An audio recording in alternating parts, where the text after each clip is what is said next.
Hi everyone, it's my great pleasure to introduce our work Scallop 2, an assembler that enables accurate assembling of multi and RNA-seq data. This work has been recently published at Nature Computational Science. So first, briefly introduce what is transcript assembly. The input of transcript assembly is a set of read alignments, and the goal of this task is to reconstruct a set of expressed full-length transcripts from the sequenced reads. Our work is motivated by multi and RNA-seq data, such as SMART63 and a recent work SMART63 Express. This figure explains the procedure of generating multi and RNA-seq data. Here, the yellow bar and red bar are two barcodes that have been attached to two transcripts. And here, the step of PCR is used to amplify and produce lots of copies. Then those copies are cleaved and targeted for analysis in the step of targementation. After sequencing, we will have two types of reads: reads with barcodes and reads without barcodes. Reads with the same barcode could be linked together to provide strong long-fit information, which means that we know that those reads with the same barcode come from the same transcript. And there are also some internal reads without barcode. Our work focuses on developing an assembler for multi and RNA-seq data and fully take advantage of the long-range information. This is the formulation of multi and transcript assembling problem. The input is a set of read alignments, and here the different colors represent different barcodes. Reads with the same color have the same barcodes, and here those gray reads are reads without any barcode. For each gene locus, we construct a splice graph and a set of multi and phasing paths. Here, each circuit numbered represents an exon or partial exon, and each age is added when a read spanning two exons, and the weight is how many such reads. We also group reads with the same color as a read group and then construct the multi and phasing paths. Take this red multi and phasing paths as an example. Here, the 1 comes from the first red read, and the 2, 4 comes from the second red read.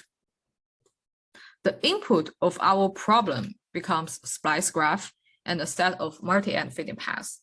The output is a set of ST paths that represent a set of full-length transcripts. This is the framework of our Scallop 2. This framework consists of 3 innovations: bridging, refining, and decomposing. Here, the bridging means we bridge multi and reads, and refining means we refine the splice graph, which therefore improve the quality of splice graph.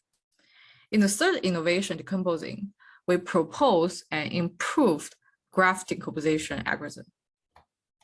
So first, bridging.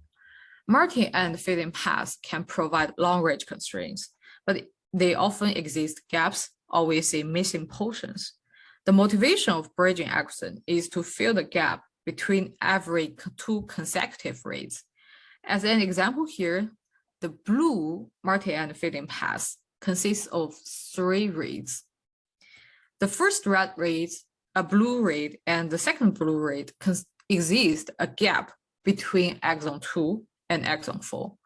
So our task here is to find bridging paths of every 2 consecutive reads. So, which refers to those red paths to connect the multi-end phasing paths into a single-end phasing path, which is a simple path in the splice graph. There may exist multiple possible paths between every 2 consecutive reads. So we need to define the best path, or we call it the most reliable path. We use the coverage information as the main signal. The definition of the most reliable path is a bridging path that has the maximized bottleneck weak. Or we can see this path has the biggest, smallest weight. This definition follows the optimal substructure property, and we design a dynamic programming algorithm to solve it. We also have some techniques to speed up the running time. The second innovation is refining. It is motivated by our observation that we may fail to bridge a multi-end fitting path, and it is usually caused by the incomplete splice graph. We found that RNA starting and ending vertices can be identified through reads that fail to bridge. An example here, vertex 2 is identified as an ending vertex in the splice graph. However, we failed to bridge vertex 2 and vertex 4 in the red multi-end fitting path. So we know that vertex 2 is not a true ending vertex. At least it is followed by vertex 4. We know vertex 2 is not a true ending vertex, and also we can know that vertex 2 is a false ending vertex. Similarly, we can find vertex 3 is a false starting vertex. So we designed an algorithm to identify false starting and ending vertices, which helps us to improve the quality of splice graph. We skip some algorithmic details here. And finally, we designed an improved graph decomposition method. The graph decomposition algorithm used in Scallop is able to preserve all single-end fitting paths, but in its decomposition process, it may not pick the optimal vertex to decompose. Motivated by this, we propose a consensus voting method here. In Scallop 2, we run the decomposition n times. And in the first run, we use the same principles in Scallop. In the remaining runs, we pick unsplittable and splittable vertex randomly. And finally, we collect n sets of ST paths. We only keep transcripts appearing in at least half of the sets. Experiments, we tested our method on both SmartSeq3 data and Illumina paired end data. We compare Scallop 2 with 3 other state-of-the-art assemblers, including String Type 2, Scallop, and Class 2. And we evaluate them using the number of matching transcripts, precision, and the adjusted precision.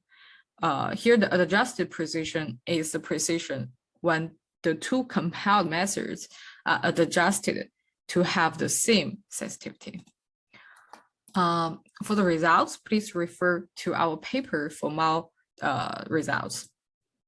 In conclusion, we present Scallop 2, a reference-based transcriptome assembler optimized for multi-end and paired-end RNA-seq data.